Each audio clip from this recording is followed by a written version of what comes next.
کبھی آپ نے سوچا ہے کہ آخر وہ کون لوگ ہوتے ہیں جن کے دل دنیا میں رہتے ہوئے بھی آسمانوں سے جڑے ہوتے ہیں؟ وہ کون خوش نصیب لوگ ہوتے ہیں جن کی زبانوں پر ہر وقت درود شریف جاری رہتا ہے؟ اور آخر درود شریف کی کثرت انسان کو روحانیت، کشف، نورانیت اور محبت رسول صلی اللہ علیہ وآلہ وسلم کے کن مقامات تک لے جاتی ہے؟ آج کی یہ ویڈیو، آج کی یہ نشست عام نہیں ہے، کیونکہ آج ہم ان روحانی رازوں کا ذکر کریں گے جو اہل محبت، اہل درود اور اللہ والوں نے اپنی روحانی زندگی میں محسوس کیے ہیں۔ یہ وہ راز ہیں جنہیں کتابوں سے زیادہ دل سمجھتے ہیں، وہ کیفیتیں جنہیں لفظوں سے زیادہ روح محسوس کرتی ہے۔ تو معزز سامعین اکرام، ادب کے ساتھ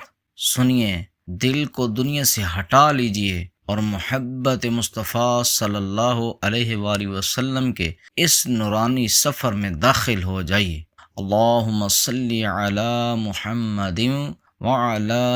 آل محمد وبارک وسلم۔ معزز سامعین اکرام، میرے عزیزو،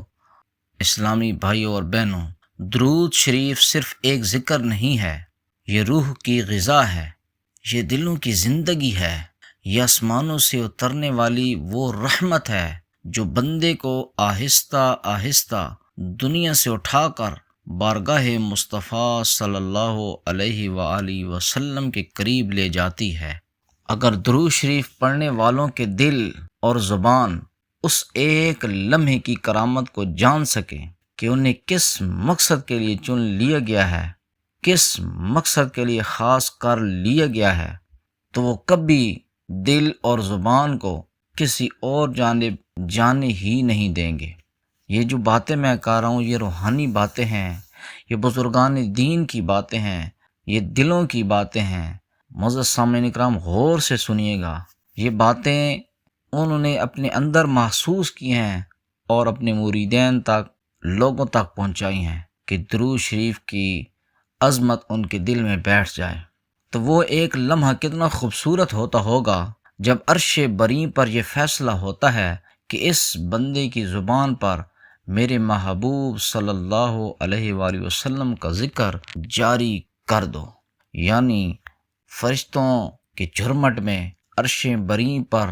لوح محفوظ پر لکھ دیا جاتا ہے، اور عرش بری پر یہ فیصلہ ہو جاتا ہے، کن کی زبان چل جاتی ہے کہ یہ محمد مصطفیٰ صلی اللہ علیہ وآلہ وسلم کا غلام، امتی، اس کی زبان پر، اس کے دل پر، اس کی روح پر درود شریف جاری ہو جائے، تو کیسا وہ سما ہوگا عرش بری پر۔ اور پھر زبان پر درود شریف جاری ہو جاتا ہے، کیونکہ وہاں سے فیصلہ آتا ہے۔ یہ معمولی بات نہیں ہے، یہ کسی خاص کرم، خاص اہل نظر اور خاص انتخاب کی نشانی ہے۔ اہل محبت لکھتے ہیں اور اہل محبت کہتے ہیں کہ جب انسان کثرت سے درود شریف پڑھتا ہے تو پہلے اس کی زبان بدلتی ہے، پھر اس کا دل بدل جاتا ہے، پھر اس کی سوچ اور خیالات بدل جاتی ہے، پھر اس کی مکمل زندگی تبدیل ہو جاتی ہے۔ جی ہاں، درود شریف کی کثرت سے بندے کو جو روحانی مقامات حاصل ہوتے ہیں، ان میں سب سے پہلی نعمت قرب رسول صلی اللہ علیہ وآلہ وسلم ہے۔ انسان محسوس کرتا ہے کہ دل ہر وقت مدینے کی طرف کھنچ رہا ہے، آنکھوں میں عجیب نمی رہتی ہے، اور نام محمد صلی اللہ علیہ وآلہ وسلم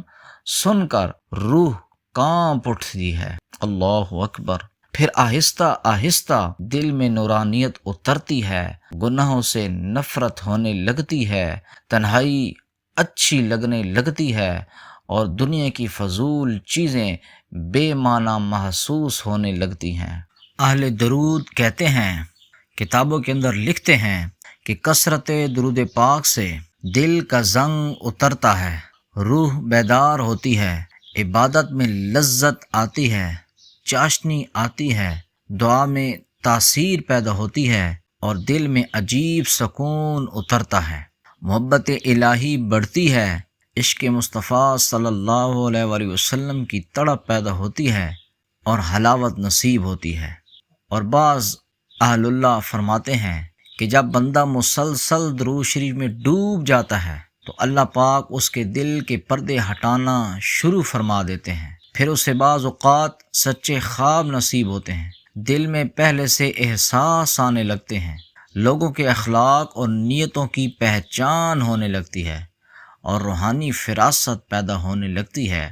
اہل تصوف اس سے فراست مومن کہتے ہیں، جیسے کہ حدیث قدسی ہے، حدیث پاک ہے کہ مومن کی فراست سے بچو کیونکہ وہ اللہ کے نور سے دیکھتا ہے۔ لیکن یاد رکھیے یہ کوئی کھیل یا دعویٰ نہیں ہے بلکہ اللہ کی عطا ہے، جس کو وہ نصیب اللہ کر دے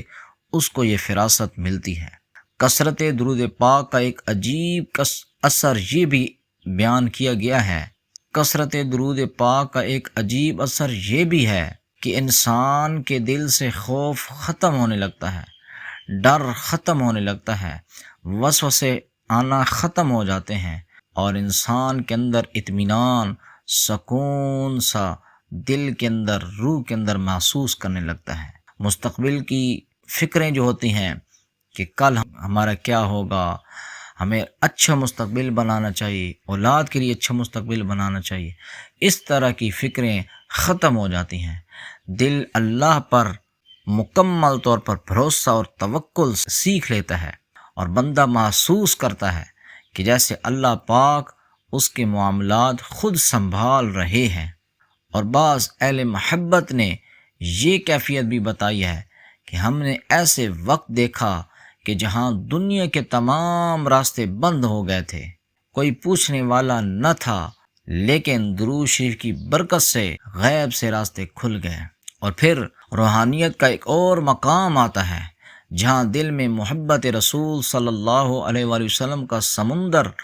ٹھاٹھے مارنے لگتا ہے۔ بندہ دنیا میں ہوتا ہے لیکن دل ہر وقت مدینہ منورہ میں رہتا ہے، اسے بار بار روضہ رسول صلی اللہ علیہ وآلہ وسلم یاد آتا ہے، وہ تنہائی میں بیٹھ کر روتا ہے، کمرے کے اندر بیٹھ جاتا ہے، آنکھوں سے آنسو رکت طاری ہو جاتی ہے، روتا رہتا ہے، لوگوں سے چھپ کر تنہائی میں بیٹھتا ہے، درود پاک پڑھتا رہتا ہے اور عجیب سکون محسوس کرتا ہے۔ ایک ایسا سکون ہوتا ہے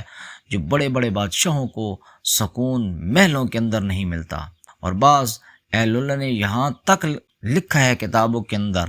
کہ کثرت درود پاک سے خوابوں میں زیارت مصطفیٰ صلی اللہ علیہ وسلم نصیب ہوتی ہے، دل میں مجلس نبوی صلی اللہ علیہ وآلہ وسلم کی محبت جاگتی ہے اور روح کو عجیب نورانی کیفیتیں محسوس ہونے لگتی ہیں۔ لیکن یہاں ایک بات بہت ضروری ہے، آپ کو بتا دوں کہ یہ تمام روحانی کیفیتیں، یہ کشف و کرامات، یہ نورانیت، یہ خواب یا روحانی لذتیں، یہ ہمارا اصل مقصد نہیں ہے کہ ہمیں اچھے خواب آئیں، سچے خواب آئیں، لوگوں کے دلوں کے حال ہمیں معلوم ہو جائیں، کشف القبور، کشف الصدور، یا ہمیں کوئی نور نظر آ جائے، یا ہمیں کوئی کرامت دکھائی دینے لگ جائے۔ اس طرح کی باتیں یہ ہمارا مقصد نہیں ہے۔ ہمارا اصل مقصد اللہ کی رضا، سنت مصطفیٰ صلی اللہ علیہ وآلہ وسلم کی پیروی ہے،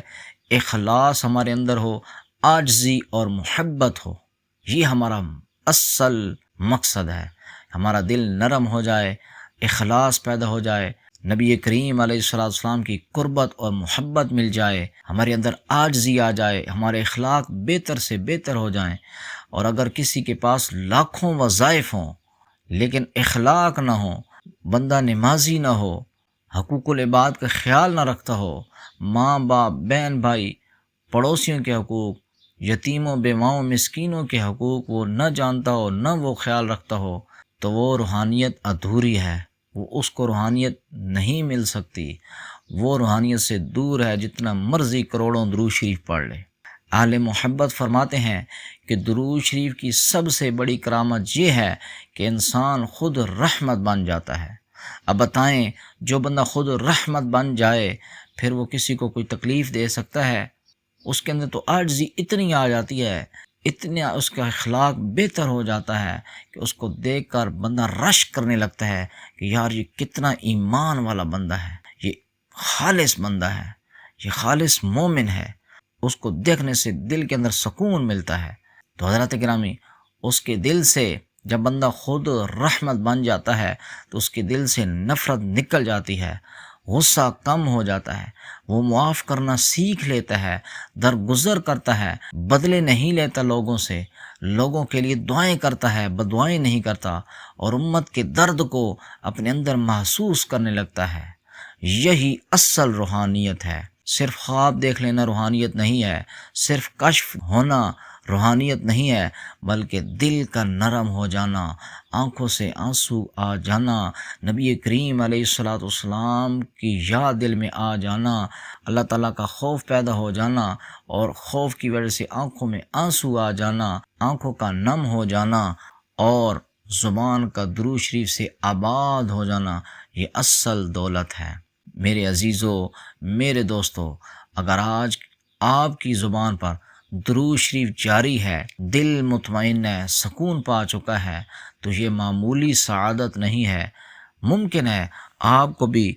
محبت مصطفیٰ صلی اللہ علیہ وآلہ وسلم کے لیے چن لیا گیا ہو۔ آئیے آج سے اپنی زبان کو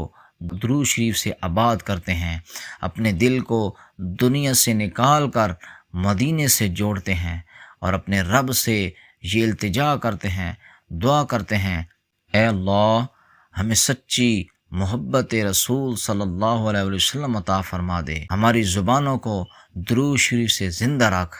اور ہمیں ان خوش نصیب لوگوں میں شامل فرما جن کے دل ہر وقت تیرے محبوب صلی اللہ علیہ وآلہ وسلم کی محبت میں دھڑکتے ہیں۔ آمین بجاہ النبی الامین۔ اللہم صلی علی محمد وعلی آل محمد وبارک وسلم۔ اگر یہ روحانی بیان آپ کے دل کو چھو گیا ہو تو اسے ضرور شیئر کیجیے، شاید کسی ٹوٹے ہوئے دل کو درود شریف کے ذریعے سکون مل جائے۔